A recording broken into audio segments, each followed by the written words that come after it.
রোজা মাসটা গেল, সাদিয়ার সাথে তো দেখাটা করতাম পারলাম না।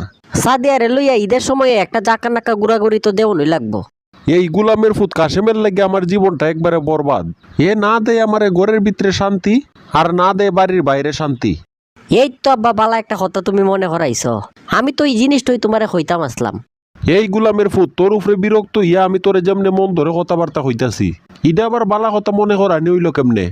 আরে ওই যে তুমি একটু আগে কইলাই না যে আমি তোমার জীবনটা বরবাদ করতাছি, আমি নিজে তো এখন বরবাদ দেখতাম চাই।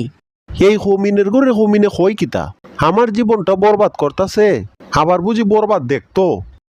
আরে আমি তো ই বরবাদ দেখার কথা কইতাছি না, আমি সাকিব খানের বরবাদ সিনেমা দেখবার কথা কইতাছি।